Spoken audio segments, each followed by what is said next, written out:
Métaux précieux, or et argent. Quelle perspective en bourse après le choc bancaire?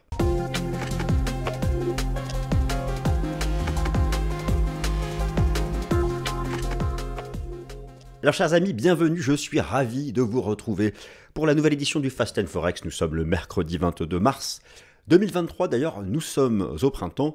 Et est-ce pour autant le printemps pour les métaux précieux? Eh bien écoutez, nous sommes maintenant une dizaine de jours après ce choc de liquidité bancaire qui a entraîné une réaction sans appel des banques centrales, en particulier de la Réserve fédérale des États-Unis, une réaction sans appel d'un consortium de banques majeures qui se sont portées au secours de banques mineures, rebond de la liquidité générale du marché, et il est temps de faire le bilan des courses. Avez-vous regardé, avez-vous zioté du côté des actifs financiers les plus performants depuis le 9 mars, depuis le choc bancaire?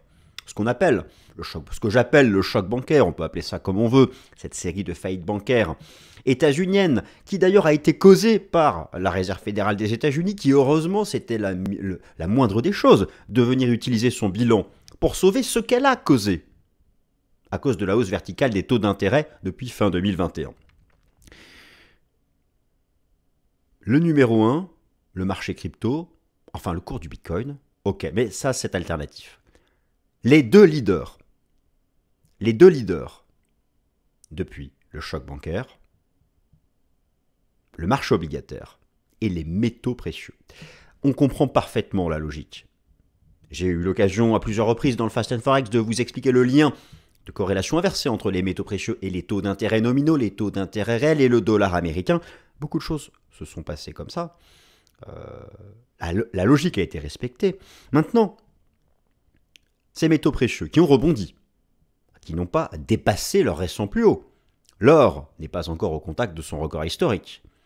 Et cette semaine, mercredi 22 mars, la Réserve fédérale des États-Unis, le risque pour le marché, c'est qu'elle prenne à contre-pied les nouvelles anticipations de politique monétaire qui ont été revues de manière radicale. Écoutez, dans cette vidéo, je vais vous proposer un bilan fondamental complet des suites des faillites bancaires états-uniennes, un bilan complet avec les conséquences pour les métaux précieux. On va tout reprendre, je suis allé vous chercher les données institutionnelles à jour. Alors attention, effectivement le rapport Commitment of Traders de la CFTC est en retard, les données datent du 7 mars. Donc les données datent du 7 mars. D'ailleurs, à ce moment-là, le dollar rebondissait, il est reparti à la baisse depuis. Je vous renvoie vers mes dernières vidéos réalisées sur le dollar américain et l'euro-dollar. J'ai eu chaud d'ailleurs sur l'euro-dollar avec la faillite de Crédit Suisse, mais finalement il est remonté. Allant toujours, alimentant mon scénario. Je peux souffler. Mais, bon, non, trêve de plaisanterie. Le scénario tenait toujours. Donc, on va parler de tout ça, mais rassurez-vous, pour avoir les données institutionnelles sur l'or et l'argent, il n'y a pas que le rapport Commitment of Traders de la CFTC sur les contrats futurs et les contrats d'options, il y a aussi les ETF. Et là, j'ai des données beaucoup plus à jour. On va pouvoir faire le point, aussi un énorme point technique sur l'or et l'argent. Eh bien alors, qu'attendons-nous? C'est parti mes amis. Je me suis réduit, le plan est sous vos yeux, métaux précieux, quelle perspective après le choc de liquidité bancaire. Et le rideau s'ouvre. J'espère que vous êtes bien installés pour assister à une nouvelle pièce de théâtre dédiée à ceux qui brillent, l'or et l'argent. Alors d'ailleurs, l'or et l'argent, le choc bancaire des deux côtés de l'Atlantique, surtout aux États-Unis, a généré des arbitrages radicaux en bourse entre les classes d'actifs et a profondément modifié les perspectives. Oui, je fais un peu de lecture, c'est agréable, et puis voilà, ça permet aussi de lancer un peu les hostilités, nous allons voir ensemble. Alors, les métaux précieux sont-ils gagnants ou perdants? Au moment où j'enregistre cette vidéo, nous sommes mercredi matin, ils ont gagné. Très bien, ça c'est le point de départ. Maintenant, le fait qu'ils aient gagné la première manche, est-ce que cela permet d'envisager qu'ils fassent de nouveaux plus hauts? Voilà peut-être le véritable intérêt de se poser la question.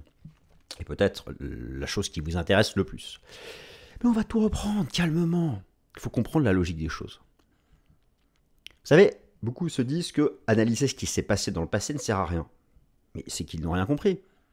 Puisque ce qui se passe dans le passé ne cesse de se répéter en bourse. Ce sont toujours les mêmes mécanismes. Ça vaut toujours le coup de prendre le temps, patiemment, lentement. Je sais que ça ne plaît pas à tout le monde. Vous savez, on m'a souvent enseigné dans mon enfance que patience est mère de vertu. Retenez ça. Allez, on regarde ensemble. Donc, je continue. Donc, on va regarder ensemble les classements des actifs financiers, les conséquences fondamentales du choc bancaire, les conséquences boursières, l'impact sur les métaux précieux, le lien entre récession et métaux précieux, les dernières données institutionnelles, l'analyse technique, les vagues d'Elliott, etc., etc. Et du coup, c'est parti, on passe la première. Les métaux précieux ont fortement rebondi suite au choc de liquidité bancaire aux États-Unis et le dossier Crédit Suisse en Europe, car en Europe, Crédit Suisse est une bonne vieille histoire. Alors, Silicon Valley Bank, First Republic, Silvergate, Crédit Suisse, partout un choc bancaire causé par les banques centrales. C'est pour ça que moi, je me permets de dire, à mon humble échelle, qu'il était un peu normal, le minimum légal, que Madame la Fed dégaine son bilan pour venir au secours de ce qu'elle a causé elle-même. Alors, après, elle cherche à lutter contre l'inflation. Là, c'est plutôt les gouvernements qui ont causé ça, mais ça, c'est un autre sujet. Les faillites ont généré une réaction immédiate et radicale de la Fed, injection de liquidités. Écoutez, je vous montre quelques illustrations plutôt. Ce sera plus simple. Alors, voilà les gagnants.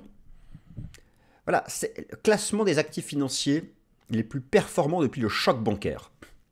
Alors, mettons, le Bitcoin est tout en haut, mais c'est pour d'autres raisons qu'il a rebondi, en particulier l'arbitrage des stablecoins vers le BTC, des alters BTC, on verra plus tard. Mais regardez, si on enlève le BTC, or et argent, marché obligataire, or et argent. Explosion haussière à nouveau du bilan de la Fed. Alors j'insiste. Alors vous avez ici la liquidité nette au sein du système financier américain, ça part du bilan de la Fed. Voici l'énorme rebond. Voilà. Là vous avez le S&P 500 et le cours du BTC. J'insiste. La Fed a utilisé son bilan. Il y a la partie taux d'intérêt bilan. Maintenant, quelles sont les conséquences fondamentales de ce choc bancaire? Il y en a un certain nombre, il y en a 4, j'ai relevé 4 grosses conséquences qui ont généré elles-mêmes des arbitrages en bourse qui, là, via ces arbitrages, ont créé un impact sur les métaux précieux. Et enfin, on verra à la fin si l'analyse technique permet de savoir s'il y aura un développement ou si finalement on est revenu sous résistance et qu'on va encore échouer. Voilà le plan de cette vidéo. Mes chers amis, chers auditeurs. Choc bancaire. Allez, les 4 conséquences fondamentales radicales. Attention à la Fed ce mercredi 22 mars. J'insiste, attention à la Réserve fédérale des États-Unis. La Réserve fédérale mercredi 22 mars. Donc, si vous écoutez la vidéo mercredi, eh bien, c'est ce soir. Si vous écoutez cette vidéo plus tard dans la semaine, jeudi, vendredi, vous aurez la réponse. Le marché, conséquence numéro 1 du choc bancaire. L'inflexion radicale à la baisse des anticipations de taux d'intérêt. La Fed devait les monter à 5,75, maintenant elle devrait passer de 4,75 à 5 et puis ne faire que baisser jusqu'à la fin d'année. La hausse de la probabilité de récession économique aux États-Unis. Forcément, on savait que la hausse des taux d'intérêt avait gêné l'immobilier. On vient de découvrir que la hausse des taux d'intérêt bouleversait le système bancaire. Alors pourquoi pas à la fin une hausse des taux d'intérêt qui viendrait bouleverser l'économie réelle, notamment industrielle. Bon, en tout cas, vous avez vu la semaine dernière les chiffres de la production industrielle aux États-Unis. Je vous renvoie à mon Top Gun de lundi qui en parle. Et puis surtout, lundi prochain, je vous prépare un point complet sur récession, les meilleurs placements boursiers, si récession il y a. J'espère que ça vous plaira. Mais ne nous avançons pas. Ça, c'est lundi prochain. Donc, la hausse du taux de probabilité de récession aux États-Unis, la poursuite des anticipations, la poursuite de la baisse des anticipations d'inflation, regardez le prix du pétrole, et la chute du secteur bancaire en bourse. Voilà les 4 grosses conséquences fondamentales.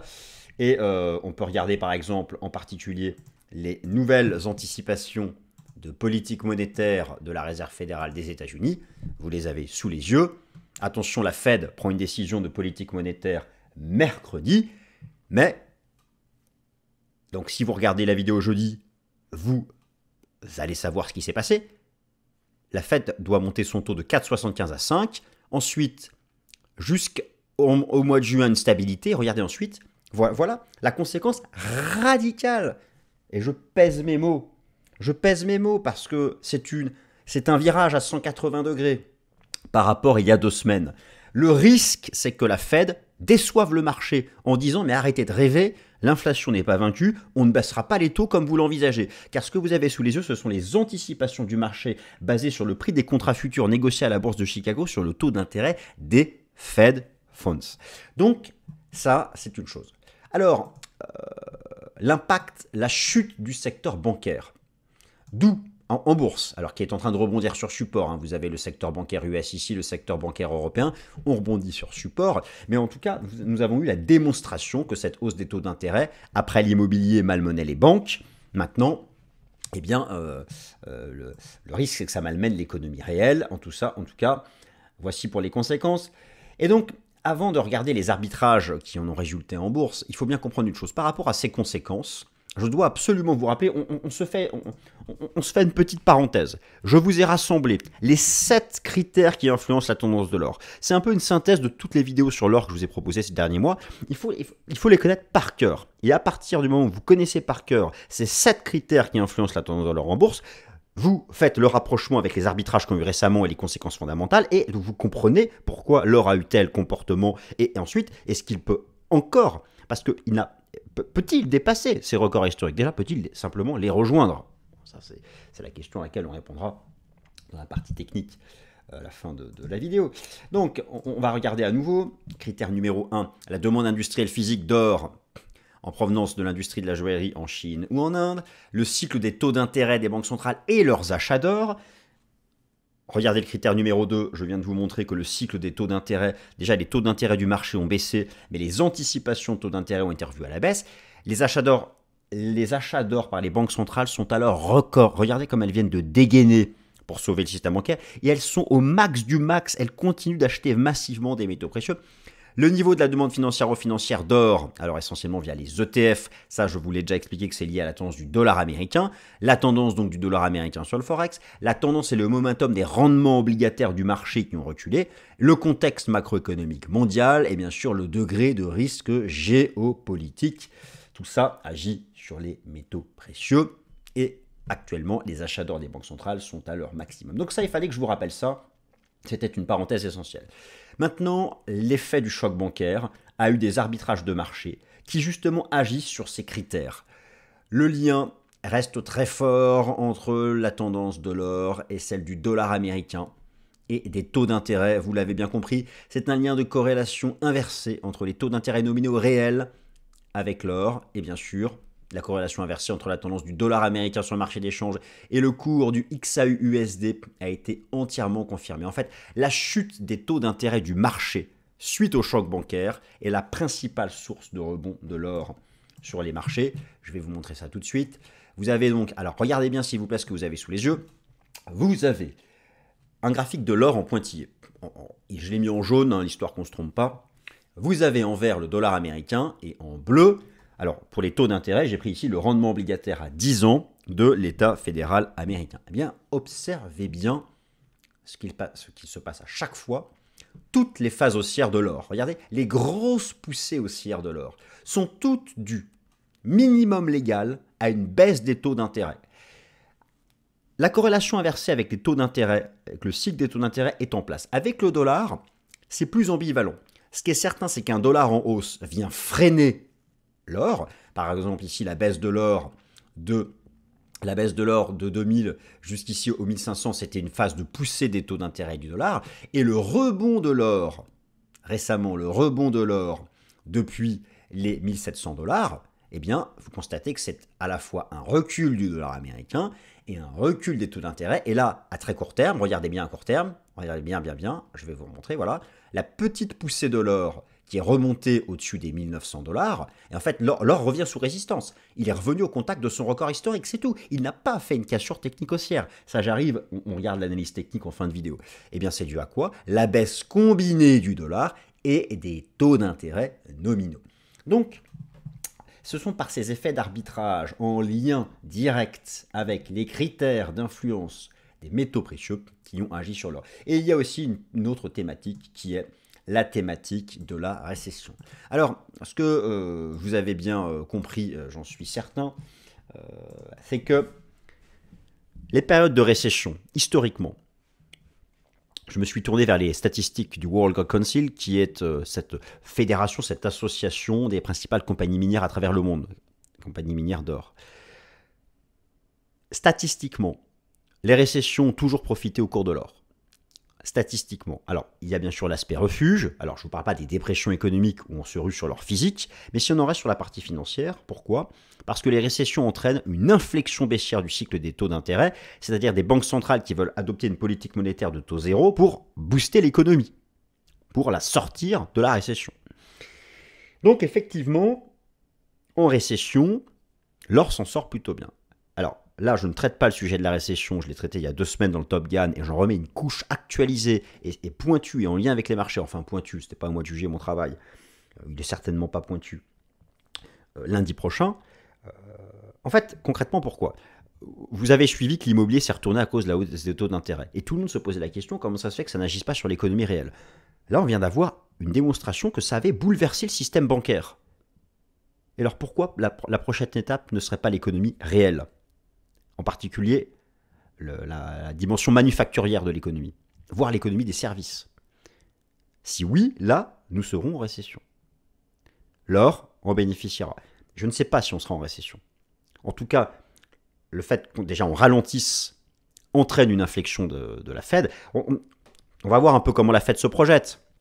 Car comme j'avais déjà fait une vidéo en titrant « Ne jouez jamais contre la Fed lorsque vous êtes sur les métaux précieux », et ça s'est 1000 fois, 1 million de fois confirmé encore. Donc on verra, je ne sais pas si l'or dépassera ces récents plus hauts. Je vais vous montrer, on va terminer sur mon scénario technique qui a été, j'ai eu de la chance, qui a été bien respecté par cette remontada des métaux précieux. On est toujours dans mon scénario d'une vague 2 dans le cadre d'une grande 5, et là on serait dans une 3 de grande 5. Bon, ça tient encore la route, j'ai eu chaud. On verra. En tout cas, ce que nous montre le World Gold Council, vous avez ici les datas, je vais zoomer dessus, voilà, c'est que l'or, vous avez ici un grand nombre de récessions historiques, et on part au point de départ de la récession ici, et la base 100 est ici. L'or, en général, s'en est plutôt bien sorti en période de récession, pour les raisons qui sont rassemblées ici, et en grande partie pour le fait que cela agisse à la baisse sur le cycle des taux d'intérêt. Et dans ces cas-là, effectivement, le taux terminal de la Fed ne dépasserait pas les 5%. Et ça, c'est la Fed qui va bientôt nous donner la réponse qui nous donne ce mercredi. Merci encore une fois pour vos likes, vos commentaires. Merci à vous. Je fais ça pour vous. Et vos réactions me motivent. Non, franchement, sinon, je ne me motiverai pas. Les taux d'intérêt réels restent largement négatifs. C'est un facteur de soutien pour les métaux précieux en bourse. Alors sur les marchés financiers, les taux d'intérêt sont la rémunération du cash et du marché obligataire. La différence entre les taux d'intérêt réels et nominaux, c'est l'inflation. Les métaux précieux ne rapportent rien hormis leur prix de détention, c'est-à-dire ni dividendes comme le marché action, ni rendement annuel comme le marché obligataire. Par conséquent, des taux d'intérêt réels négatifs peuvent créer un arbitrage favorable aux métaux précieux, et les taux d'intérêt réels restent largement négatifs, que ce soit en Europe ou aux États-Unis. Ça, c'est plutôt quelque chose qui est engageant pour la suite. Demande institutionnelle, la position nette sur le... Alors, c'est la question que je me suis posée, mais attention tout de suite, je précise les choses. Pour voir le positionnement institutionnel sur l'or et l'argent, je regarde le rapport Commitment of Traders de la CFTC. Il est publié chaque vendredi, il tient compte des données du mardi. Il y a toujours un retard, ils ont un bug technique. Les données datent du 7 mars, donc attention. Je suis allé voir ces données institutionnelles. Oui, la position reste nette acheteuse sur l'or. Limite sur l'argent, mais c'était le 7 mars. Donc en fait, ça sert à rien. J'aurai enfin les datas institutionnelles post-choc bancaire. Je les aurai enfin la semaine prochaine. Et je vous ferai un bilan complet pour l'eurodoll, pour l'or, l'argent, pour tout. Vivement la semaine prochaine. En fait, je les aurai dès vendredi soir. Mais moi, je vous ferai les vidéos la semaine prochaine. Par contre, je suis allé voir les données d'ETF, et notamment le plus gros ETF Gold du monde, où là, ça y est, j'ai les datas de 24 heures. C'est pas mal. L'AUM dépasse une résistance. C'est pas l'euphorie, je vous montre tout de suite, ce n'est pas l'euphorie du côté de ces datas, mais voilà, vous avez l'asset under management ici, du numéro 1 ou du numéro 2, plus gros ETF Gold du monde, qui a 58 milliards sous gestion. Eh bien, regardez, voilà, on est en train de dépasser le récent plus haut. Et ça pousse. Et là, regardez, c'est vraiment les données en date. Alors, les données sont au 17 mars. Donc ça va, ça intègre l'effet du choc bancaire. Alors que sur les futurs et les options, malheureusement, ce n'est que le 7 mars. Donc c'est pas mal, mais il faudra vraiment confirmer la semaine prochaine. Pour le dollar américain, je suis toujours dans mon scénario, alors bien sûr sous réserve de la décision de politique monétaire de la Fed, restons prudents, mais pour le dollar américain, je reste toujours dans les clous de mon scénario d'une vague B, est-elle finie ou pas, on verra. Bon, en tout cas, plus le dollar baisse, plus cela est favorable au cours de l'or. Et maintenant, on va regarder l'analyse technique pour savoir où est-ce qu'on en est sur l'or et l'argent. Et nous regardons ça tout de suite. Alors, écoutez, déjà le cadre de fond. L'or est remonté, que ce soit d'ailleurs, alors pour l'or ici, ou le XAG USD, on a ces fameux canaux. Pour l'or, vous vous souvenez, donc on avait rejeté dans l'eau du canal. Moi, j'avais vraiment ce scénario qu'on rebondisse ici après avoir retracé cette vague-là. Je vais vous montrer pourquoi c'est un scénario élotiste. Maintenant, nous revoilà dans l'eau du canal. Est-ce qu'on est vraiment sorti par le haut du canal? Sur l'or, écoutez, j'ai un doute parce que je suis prudent. Pourquoi? Parce que, écoutez, à gauche les bougies hebdo, à droite les bougies journalières. Déjà, je vais zoomer ici. Donc, je vais passer en données mensuelles. Moi, je suis toujours dans ce scénario mensuel où nous serions dans une grande vague 5. C'est pas mal en mensuel, ça a une belle apparence, et dans ces cas-là, ça nous amènerait au bas mot au contact des récents records historiques. Ça, c'est toujours le scénario que j'ai. Je suis prudent parce que, alors, dans cette vague 5, nous aurions fait la 2 en retraçant jusqu'à 1008, nous serions dans une 3, je suis gêné par une divergence baissière potentielle en données hebdomadaires. Alors, est-ce que nous sommes vraiment sortis par le haut du canal? Écoutez, c'est simple, moi je vais vous donner mon point de vue. Il y a un support à tenir, le support des 1900-1920 $. Écoutez, techniquement parlant, et je vais arrêter de dire écoutez, techniquement parlant, la tendance reste haussière tant que le support à 1900-1920 $ est préservé. Si on repasse en dessous, si on réintègre le canal, c'est que ce décompte est faux. La Fed va décider. D'accord? Donc, pour résumer, on casse 1900 $, on reviendra travailler le canal et peut-être la médiane. Tant qu'on se maintient au-dessus des 1900-1920 $, il y a un scénario d'aller chercher les records historiques à 2075 $. Et en fait, ça, globalement, ça vaut pour l'or et l'argent. Alors, une grande 5 sur des composants 5 temps, ça tient la route. On a retracé 38,2, 50% de la 1. Donc ça, c'est pas mal. Et donc là, on avait retracé voilà, entre 38,2 et 50%. J'avais mis un retracement de la 1. Donc ça tient la route pour une 2. Maintenant, on a une poussée et vous retrouvez les 1920 $. Me direz-vous, mais pourquoi ils nous embêtent avec ces 1920 $? Eh bien, écoutez, c'est un énorme niveau. De quoi s'agit-il? Regardez, c'est l'ancien record historique de 2011. Tout se tient, tout s'accorde, tout passe à ce niveau des 1920 $. Et pour l'argent métal, eh bien, alors, moi, la zone des 20-21, rappelez-vous, je vous avais dit que c'était ma zone d'achat. Donc là, je suis content, j'ai eu de la chance, pour une fois, ça marche. C'était ma zone d'achat, 20-21. Mais pour vraiment passer bullish, il faut quitter aussi ce canal. Donc moi, tout ce que je peux vous dire sur l'argent, c'est que je reste toujours acheteur dans la zone des 20-21. L'invalidation, c'est sous les 18-30 $, qui était le point d'accélération ici de la partie du Covid. Maintenant, si on regarde le XAG USD ici, plus en détail, en données hebdomadaires et en données journalières, là voilà, le canal, on le retrouve bien. Et il y a une possibilité, regardez, hein, c'est qu'au final, on a cette hyper compression, cette ligne de résistance baissière, cette ligne de soutien, que le marché se cherche ici un peu durablement dans cette zone. C'est pourquoi Moi, la partie basse ici m'intéresse si le marché revient. Et j'invalide sous 18,35. Et voilà, mes amis, je m'arrête là pour le point métaux précieux pour ne pas dire de bêtises, car de toute façon, je peux dire ce que je veux. C'est la Fed qui fera le marché. J'espère quand même vous avoir donné des repères fondamentaux, des repères techniques. Merci à toutes et à tous. Prenez soin de vous et à la prochaine vidéo. Merci.